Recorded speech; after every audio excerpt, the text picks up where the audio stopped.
تو اس وقت بھی بات ہوتی تھی کہ جی آپ کب واپس جا رہے ہیں, اسی وقت سے باتیں شروع ہو جاتی تھی.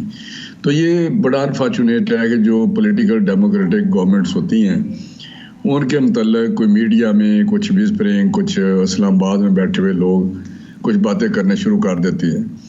تو یہ اس سے میں سمجھتا یہ ملک کی کوئی خدمت نہیں ہے, یہ ساری لابیز کرتی. تو میں سٹل وہ جو آپ نے رانا ثناء اللہ صاحب کی بات کیا, میں تو اس سے متفق ہوں کہ اس وقت ملک اس پروسیس میں ہے جو ایک اکنامک ریوائول ہو رہی ہے. اس کے لیے ہمیں پولیٹیکل انسٹیبلٹی چاہیے, ہمیں کنٹینیوٹی چاہیے. کنٹینیوٹی بھی اس طرح کی نہیں ہوتی کہ جی سال 2 3 4 سال بعد آپ آئے دن حکومتیں بدلے. آپ نظر دوڑائیں دنیا میں جہاں بھی اکنامک پروگرس ہوا ہے 90% ملکوں میں کنٹینیوٹی رہی ہے. کوئی 10 سال 15 سال 20 سال حکومتیں چلتی رہی ہیں, چاہے ڈیموکریٹک رہی ہیں چاہے دوسرے طریقے سے چلی ہیں. تو وہاں پہ اکنامک پروگرس ہوئی ہے. کوئی بھی آپ ملک اٹھا کے دیکھیں, سنگاپور دیکھیں, ملیشیا دیکھیں. آپ رانا صاحب آپ کی باتیں سن کے مجھے تحریک انصاف کا دور یاد آ رہا ہے, جب تحریک عدم اعتماد لانے کی باتیں ہو رہی تھی. سب کہتے تھے, ان سے بھی ہم سوال کرتے تھے, وہ کہتے ہیں وہ بھی سازش کہتے تھے, پروپیگنڈا کہتے تھے. وہ بھی جیسی باتیں آپ کر رہے ہیں ان کے وزراء بھی اس وقت یہی باتیں کیا کرتے تھے کہ سسٹم چلنا چاہیے, اس وقت ملک کو معاشی اسٹیبلٹی کی ضرورت ہے, ملک کسی عدم استحکام کا سیاسی طور پر معاشی طور پر جو ہے نا وہ افورڈ نہیں کر سکتا. لیکن بعد میں وہ سب کچھ ہوا جو سوال ہم پوچھتے تھے. تو اب بھی کچھ ملتا جلتا ہی لگ رہا ہے. آج آپ اس سیٹ پر بیٹھے وہ باتیں کر رہے ہیں جب 3 سال پہلے 4 سال وہ باتیں کیا کرتے تھے. نہیں شازیہ, میں آپ کو بتاؤں کہ بالکل میں آپ سے اتفاق کرتا ہوں, لیکن ہمیں اس وقت جو چیلنج تھا وہ یہ تھا کہ جو گورنمنٹ تھی وہ اکنامکلی اس نج پہ پہنچ چکی تھی. ان کی اکنامک پالیسیز کی وجہ سے, ان کی گورننس کی وجہ سے. پنجاب میں بزدار بٹھایا ہوا تھا, ادھر آپ بیٹھے ہوئے تھے, اور جو ہو رہا تھا اگر ایک کانسٹیٹیوشنل طریقے سے اگر اس کو نہ ہٹایا جاتا, جو کہ عدم اعتماد ایک پروین ہے کہ اگر ملک کسی کرائسس میں آ جائے اور اسمبلی سے جو پرائم منسٹر ہے وہ سپورٹ اس کی ختم ہو جائے, ریکوائرڈ جو نمبر ہے, تو وہ اس میں کوئی مذائقہ نہیں ہے. اگر اسمبلی میں اگر ایسی سچویشن آتی ہے, کوئی عدم اعتماد کی تحریک آتی ہے یا کوئی ایسی سچویشن آتی ہے, سو تو گورنمنٹ جو بیٹھی ہوئی ہے, سٹنگ گورنمنٹ, پرائم منسٹر جو اس وقت ہے, وہ رات دن کر کے پہلے جو ڈیفالٹ کا ایک وہ ایجنڈا تھا کہ جی ہم نے یہ مشن پورا کرنا ہے, بچانا ہے ڈیفالٹ سے, 16 مہینوں میں بچایا. اب چیزیں بدل رہی ہیں. نہیں, میں آپ کو بتاؤں کہ پی ٹی آئی کا جو مسئلہ ہے وہ دیکھیں, ہمارا کام ہے کہ جو بھی افینس ہیں ان کے کیسز بنتے ہیں اور وہ عدالتوں میں چلے جاتے ہیں. عدالتیں ان کو ریلیف دے بھی رہی ہیں اور وہ کچھ پہ نہیں بھی ملتی. جو وہ کرتے ہیں, جوڈیشری کا مسئلہ ہے, اس کے بعد آپ کو پتہ ہے کہیں سے ضمانتیں ہو رہی ہیں, کہیں سے ریجیکٹ ہو رہی ہیں. تو میں سمجھتا ہوں یہ باتیں جو ہے ایک پروسیس ہے, جوڈیشل پروسیس ہے, اور اس میں آ کے ان کو ریلیف ملتا ہے تو اس کو کون روک سکتا ہے. تو میں سمجھتا ہوں کہ یہ ایسی مجھے نہیں سمجھ آتی کہ یہ سارا دن کس طرح. ویسے مرچ مسالے کے لیے اچھی بات ہے کہ جی گورنمنٹ آ رہی ہے, جا رہی ہے, فلاں ہو رہا ہے. پرائم منسٹر بہترین یہ گورنمنٹ کام کر رہی ہے. جب اکنامک ریوائول ہو رہی ہے, جب اکانومی تمام اکنامک انڈیکیٹرز بہتر ہیں, گورنمنٹ کے جتنے بھی باہر کے لیکن کہیں نہ کہیں یہ چیزیں چل تو رہی ہیں نا, جو رانا صاحب کو بھی کہنا پڑ گیا بھئی سسٹم چلنے دیں, ابھی کہیں باتیں تو ہو رہی ہیں نا. آپ نے کویسچن کیا, اگر آپ مجھے یہ کہیں کہ یہ باتیں ہو رہی ہیں تو میں تو مجھے نہیں پتا, لیکن میں تو یہ کہوں گا کہ ہاں اگر آپ کو یہ انفارمیشن ہے تو میں تو یہی کہوں گا کہ نہیں, گورنمنٹ چلنی چاہیے اور یہ ڈیموکریٹک پروسیس چلنا چاہیے. پارلیمنٹ ہے.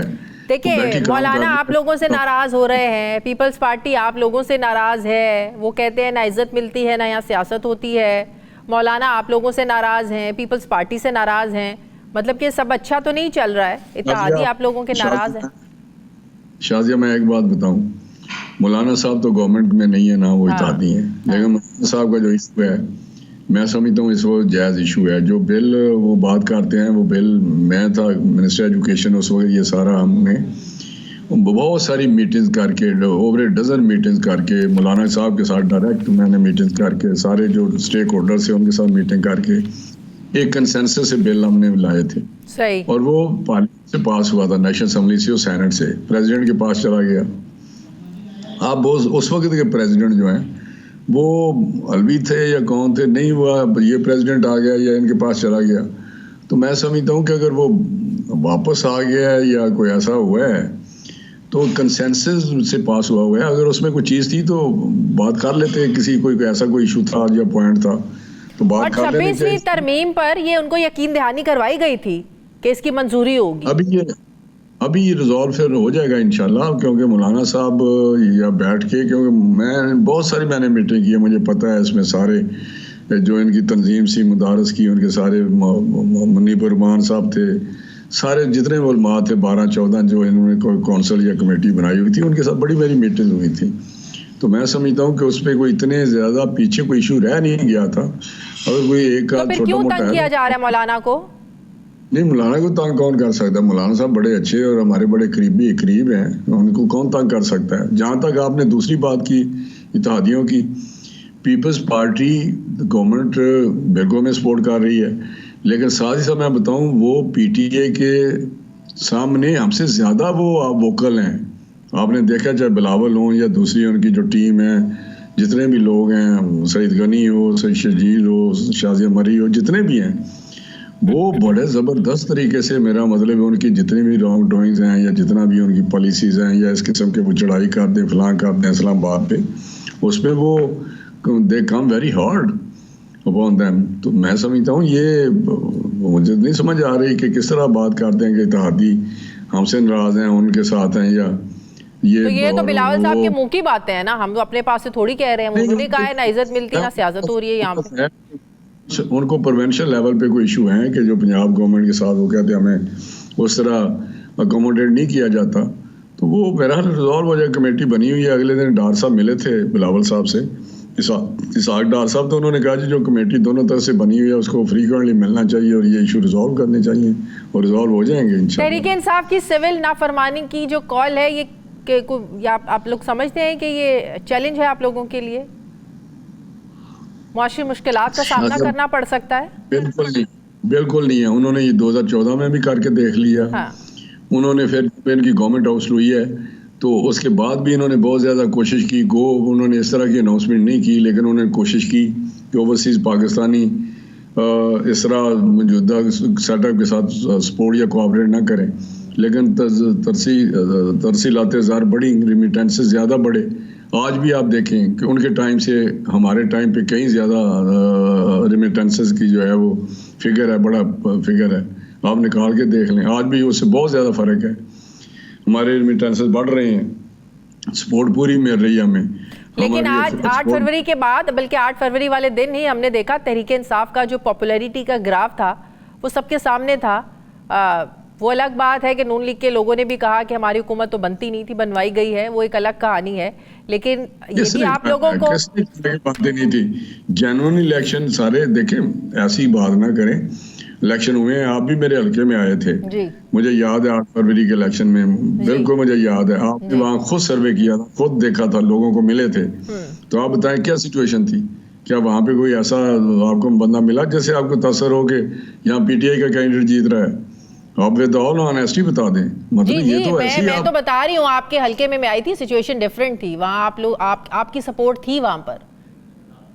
نہیں تو اسی طرح تھی، آپ جس حلقے میں جائیں اسی طرح تھا. لیکن یہ ایک فیشن ہو گیا ہے یہ بات کرنا. نون والے کون کہتا ہے؟ نون والے کے کچھ ہوں گے ایلیمنٹ ایسا جو پتہ نہیں اندر سے کچھ ان کے کوئی اور ان کا مقصد ہوگا. ہر پارٹی میں ہوتے ہیں اس طرح کے لوگ. ٹھیک ہے، اس کا مطلب ہے اگر یہ لوگ کال دیتے ہیں سول نافرمانی کی جو دے دی ہے، انہوں نے ڈیڈ لائن بھی دے دی ہے، تو آپ لوگوں کو کوئی فرق نہیں پڑے گا؟ بالکل نہیں پڑے گا. پاکستانی میں سمجھتا ہوں کہ وہ بے وطن پاکستانی ہے. پولیٹیکل افیلیشن کسی کی ہونی ایک الگ بات ہے، لیکن وہ پاکستان کے کسی بھی مفاد کے خلاف کام نہیں کریں گے. ٹھیک ہے، بالکل. میں آپ کو بتا رہا ہوں، آپ دیکھ بھی لیں گے کس طرح ریمیٹنسز آتے ہیں یا کس طرح اس میں کوئی فرق پڑتا ہے یا نہیں پڑتا. ٹھیک ہے، بہت شکریہ. مسلم لیگ نون کے سینئر رہنما وفاقی وزیر رانا تنویر حسین صاحب میرے ساتھ تھے. ناظرین، مجھے پروگرام میں ایک بریک لینی ہے. بریک کے بعد ہمیں جوائن کریں گے سینیٹر کامران مرتضیٰ صاحب. واپس آتے ہیں چھوٹے سے وقفے کے بعد.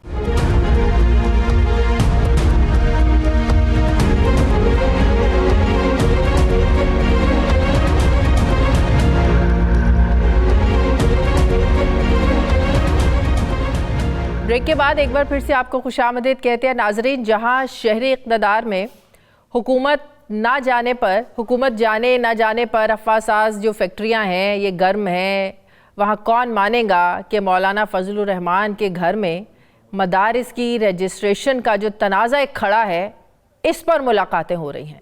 وزیر اعظم کا فون آنا اور ان کے مشیر رانا ثناء اللہ کا مولانا کو مدارس کے ایشو پر منانا یہ تو مانا جا سکتا ہے، لیکن کون مانے گا کہ سینیٹر فیصل واڈا جیسی شخصیت جنہیں موجودہ نظام کے اسٹیبلشمنٹ کے قریب دیکھا جاتا ہے، سمجھا جاتا ہے، وہ مدارس پر بات کرنے گئے ہوں گے؟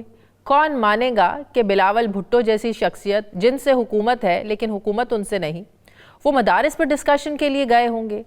ناظرین، جے یو آئی سربراہ مولانا فضل الرحمان صاحب واضح الفاظ میں یہ کہتے آئے ہیں کہ حکومت غیر آئینی ہے، غیر قانونی ہے اور اسے فوراً سٹیپ ڈاؤن کر کے الیکشن کی طرف جانا چاہیے۔ یہ بات بڑی دفعہ مولانا صاحب کر چکے ہیں۔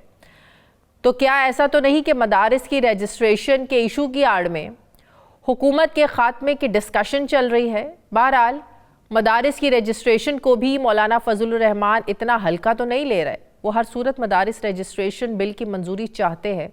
آج بھی مولانا فضل الرحمان نے نوشہرہ میں جب جلسہ کیا اسے خطاب میں کہا کہ ہم ریاست سے تصادم نہیں چاہتے، بغیر لائسنس والا اسلحہ زیادہ خطرناک ہوتا ہے۔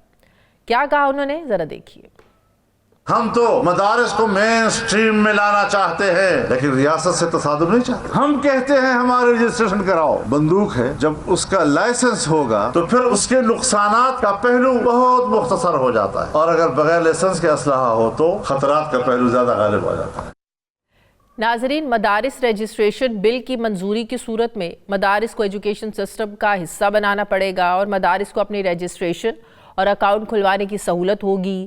جے یو آئی کا یہ موقف ہے کہ حکومت نے 26ویں آئینی ترمیم میں ساتھ دینے پر مدارس رجسٹریشن بل کو منظور کرنے کی یقین دہانی کروائی تھی، اور 20 اکتوبر کو قومی اسمبلی اور سینٹ سے منظور ہونے کے باوجود صدر مملکت ان کی طرف سے اس پر دستخط نہیں کیے جا رہے۔ گزشتہ روز بھی مولانا فضل الرحمان نے ثوابی جلسے میں کہا تھا کہ ایک شخص جو بل کے ڈرافٹ بنانے میں شریک رہا، آج اس کو اعتراضات ہیں۔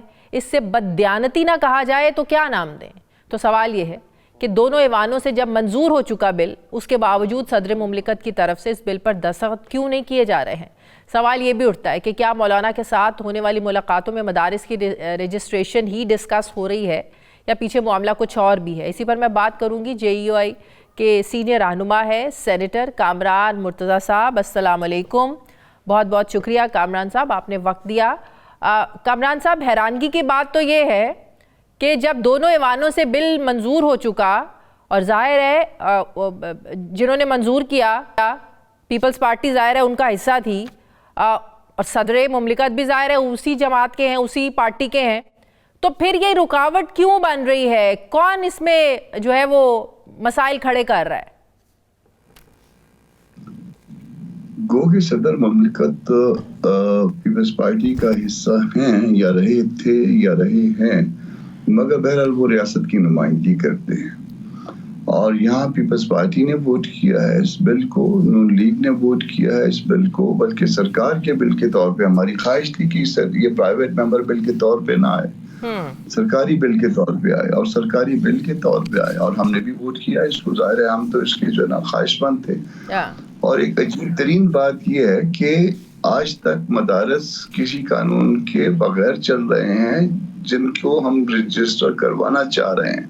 ہم کہہ رہے ہیں کہ ان کو قانون کے نیٹ میں لایا جائے۔ آپ کو میری آمدن کا پتہ ہونا چاہیے کہ مجھے کس نے میرے مدرسے کے لیے کنٹریبیوٹ کیا ہے، اور وہ پیسے میں نے کہاں کہاں خرچ کیے ہیں، اور اس کے لیے میں والنٹیئر کر رہا ہوں۔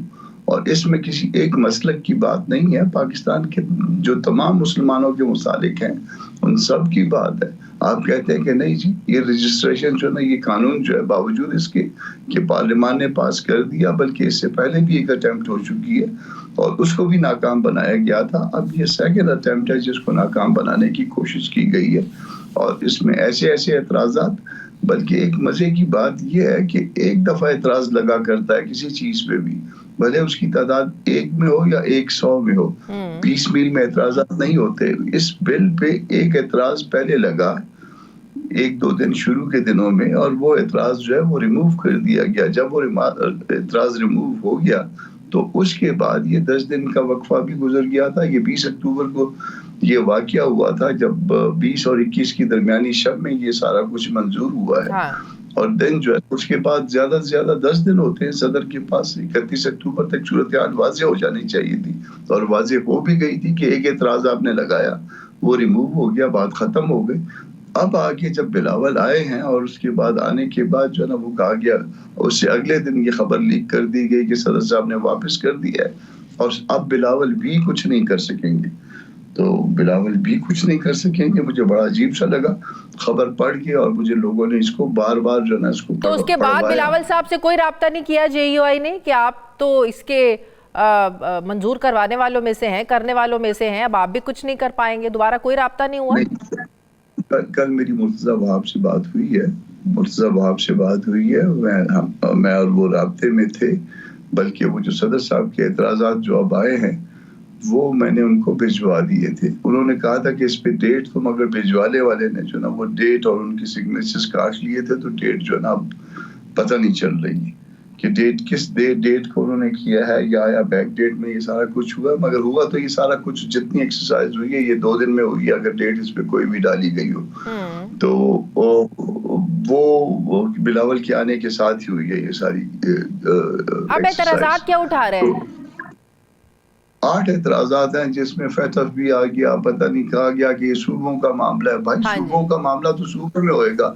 اسلام آباد کیپٹل ٹیریٹری جو ہے وہ تو آپ کا معاملہ ہے. اس وقت تو اسلام آباد کے لیے اس کا سکوپ جو ہے وہ اسلام آباد. وہ کہتے ہیں نا کہ اسلام آباد میں مدارس کی رجسٹریشن کے 2 قوانین پہلے موجود ہیں، تو یہ صوبائی معاملہ ہے.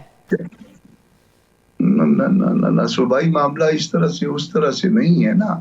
یہ ناٹ وتھسٹینڈنگ اینی ادر لا ہے، یہ ان سے قطع نظر ہے. کوئی ملی بھگت سے یہ اس کو روکا جا رہا ہے؟ آپ لوگ سمجھتے ہیں نون لیگ پیپلز پارٹی ملے ہوئے آپس میں؟ یہ وہ بتا سکیں گے کہ وہ ملے ہوئے ہیں، وہ اس روکنے میں شریک ہیں، وہ اس روکنے میں شریک نہیں ہیں. کیا کوئی تیسرا فریق ہے کہ کہیں پہ کوئی نیت کی خرابی ہے، اس کی آڑ میں کوئی اور کھیل کھیلا جا رہا ہے؟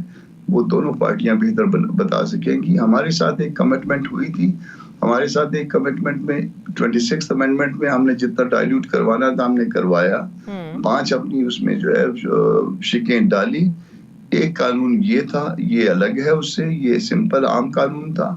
ایک اس کے ساتھ اسلام آباد میں وقف املاک کا معاملہ تھا. یہ 2 معاملے ابھی تک لٹکے ہوئے ہیں. اور وقف املاک والا معاملہ جس طرح سے انڈیا نے کیا، جس طرح سے ہندوستان نے کیا، وہ وقف املاک مسلمانوں کی وقف املاک کے ساتھ وہی سلوک پاکستان نے یہاں پہ اسلام آباد میں کیا. فیصل وارڈر صاحب بھی کیا اسی مسئلے کو لے کر مولانا صاحب کی ان سے بات ہوئی ہے، یا پیچھے کچھ اور بھی معاملات ہیں؟ اس سے پہلے تو فیصل وارڈر صاحب ظاہر ہے آپ کے پیپلز پارٹی کے ساتھ مسائل ہوں، نون لیگ کے مسائل ہوں، آپ لوگوں نے آپس میں حل کیے ہیں. فیصل وارڈر صاحب کو کبھی بیچ میں کودتے نہیں دیکھا ہے. یہ پہلی دفعہ ایسے ہوا ہے کہ وہ اس مسئلے کو لے کر بیچ میں پڑ رہے ہیں. تو سب کو یہ بھی پتا ہے کہ وہ کس کے قریب ہے. تو آپ کو یہی بات ہوئی ہے، اس کے علاوہ بھی کچھ ڈسکشن ہوئی ان کے ساتھ؟ والا صاحب میرے کولیگ بھی ہیں سینٹ میں اور دوستی بھی ہے. اور وہ مجھے انہوں نے فون کیا تھا کہ میں ملنا چاہتا ہوں. میں نے مولانا صاحب کو بتایا، انہوں نے کہا آئیں، 100 دفعہ آئیں. اور پھر آئے، باقی گپ شپ بھی تھی، اور یہ بھی ظاہر ہے یہ بھی ڈسکس ہوا تھا. یہ سارے معاملات ڈسکس ہوئے تھے، باقی سیاست بھی ڈسکس ہوئی تھی. تو کیوں آئے تھے وہ تو سیاست کی ڈسکشن میں سسٹم کی تبدیلی کی بھی کوئی باتیں چل رہی ہیں یا ہوئی آپ کے ساتھ؟ نہیں، سسٹم ابھی تک کوئی ایسی تبدیلی کی باتیں نہیں ہیں. سسٹم کی کمزوری کی یقیناً بات ہے. سسٹم کے اندر جو کمزوریاں ہیں، حکومتوں کی کمزوریوں پہ جو ہے نا ڈسکشن ہوتی ہے، مختلف اوقات میں ہوتی ہے، ہم آپس میں بھی ڈسکس کرتے ہیں. مگر ہم اس حکومت کی تبدیلی میں شاید اب تک تو ہمارا کوئی اس میں ایسا کردار نہیں ہے. ہم اپنے معاملات کی اصلاح چاہتے ہیں. ہمیں اس طرح سے معاملات میں نہ گھسیٹا جائے جس طرح سے کوئی اگر کسی کی خواہش ہے تو یہ درست نہیں ہوگا. ہمارے معاملات کو سیدھا کیا جائے. تو اگر اس کا مطلب کہیں سے گھسیٹنے کی کوشش ہو رہی ہے؟ ہو سکتا ہے، مجھے نہیں پتا. مجھے کل کسی نے پیغام کسی اور نے دیا تھا، انہوں نے کہا تھا کہ کوئی بدنیتی نہیں ہے. تو پتہ نہیں، میں نے تو کہیں نہیں کہا تھا کہ بدنیتی ہے، انہوں نے کہا بدنیتی نہیں ہے، تو وہ پتہ نہیں تنکے والی بات نہ ہو. تو اگر آپ لوگوں کے یہ بل منظور نہیں ہوتا ہے، اسی طرح اس کو لٹکایا جاتا ہے، تو کیا اسٹریٹجی ہوگی؟ سڑکوں پر نکلیں گے آپ لوگ بھی تحریک انصاف کی طرح اپنے مطالبات منوانے کے لیے؟ اور اس میں بھی کوئی شک نہیں ہے ایک اسٹرانگ اسٹریٹ پار رکھتی ہے مولانا صاحب کی جماعت.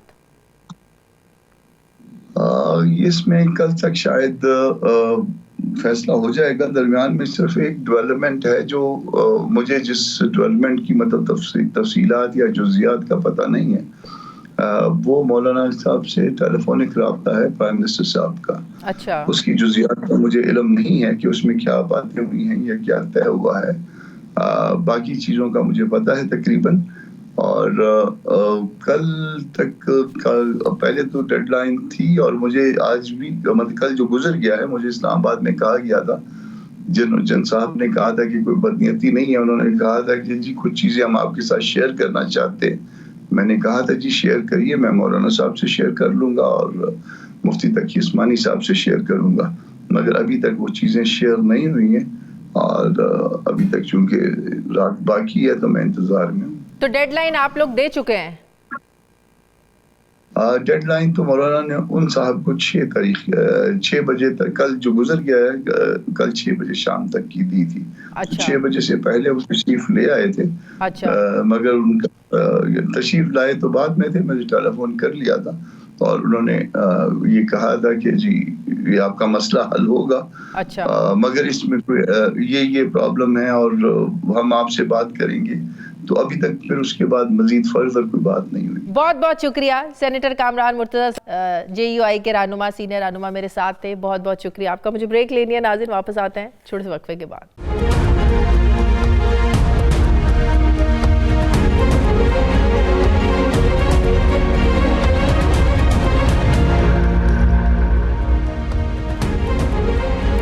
بریک کے بعد ایک بار پھر سے آپ کو خوش آمدید کہتے ہیں. ناظرین، ویسے تو پاکستان میں کبھی بھی مکمل طور پر تو سیاسی استحکام نہیں آیا، لیکن پچھلے کچھ سالوں سے سیاسی بحران ہر گزرتے دن کے ساتھ معاشی بحران کی وجہ بنتا جا رہا ہے. اسلام آباد میں PTI کے احتجاج کو روکنے کے لیے حکومت نے جس طرح کے اقدامات کیے، 4-5 دن تک پورے ملک میں لاک ڈاؤن کی کیفیت رہی. اس سیاسی لڑائی میں کوئی جیتے یا ہارے، لیکن یہ بات حقیقت ہے کہ اس سیاسی عدم استحکام کی پاکستان کو بھاری معاشی قیمت ادا کرنا پڑتی ہے. وزارت خزانہ کا خود یہ ماننا ہے کہ جب ملک بند ہوتا ہے تو ملک کو روزانہ 190 ارب روپے کا نقصان ہوتا ہے. تو ہمارا سوال یہ ہے کہ ملک کو بند کون کرتا ہے، PTI یا حکومت؟ تو اس کا جواب یقیناً ہے کہ حکومت تو خود ملک بند کرتی ہے. حالیہ احتجاج میں نہ صرف برآمدات میں کمی کے باعث 16 ارب روپے کا نقصان ہوا، بلکہ معاشی سرگرمیوں کو روکنے سے ٹیکسوں کی وصولی میں بھی 26 ارب روپے کی کمی آئی.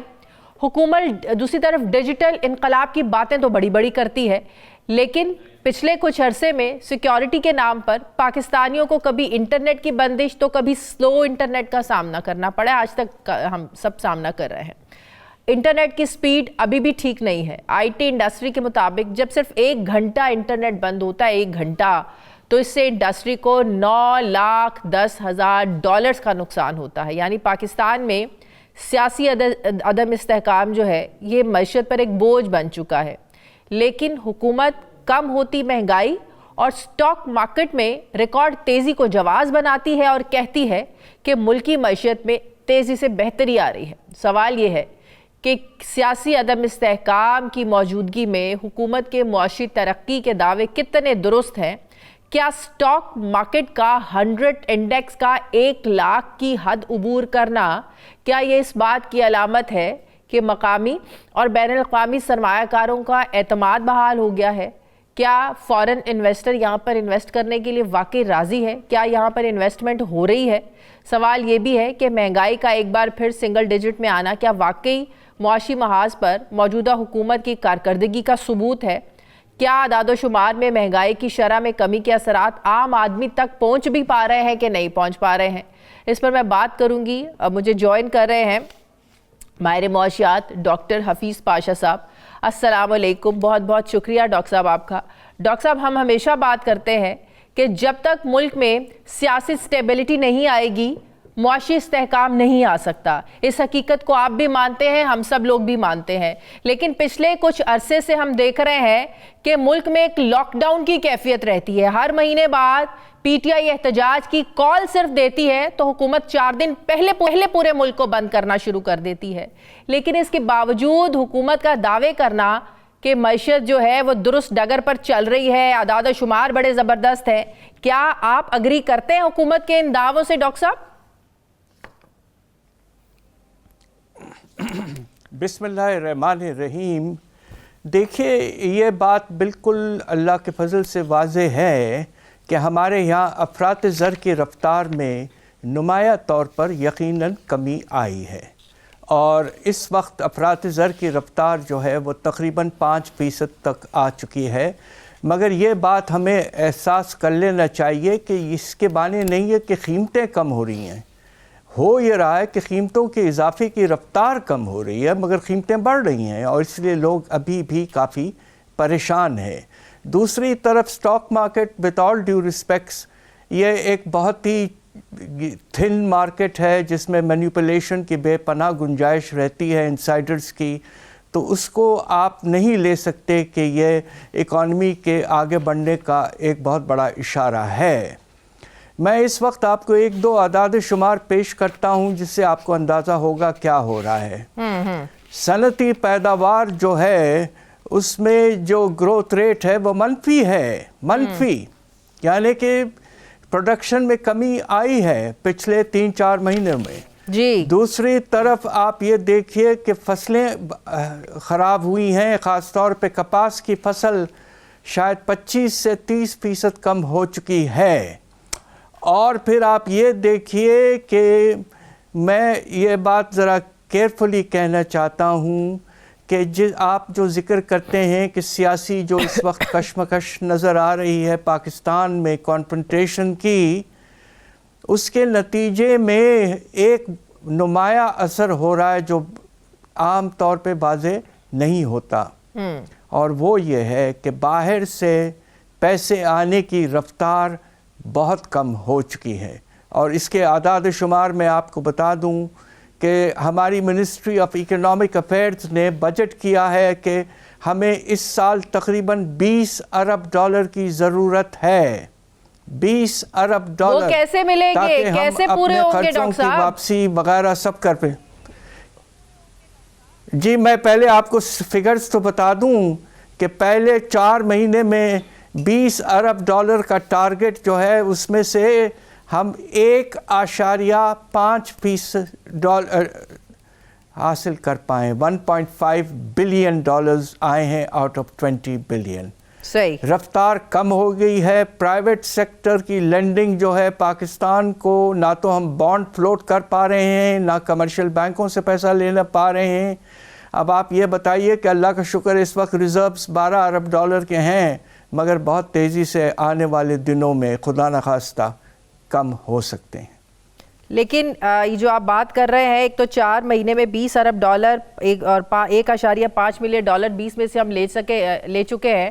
صرف ابھی تک یہ ٹارگٹ ہم نے اچیو کیا ہے.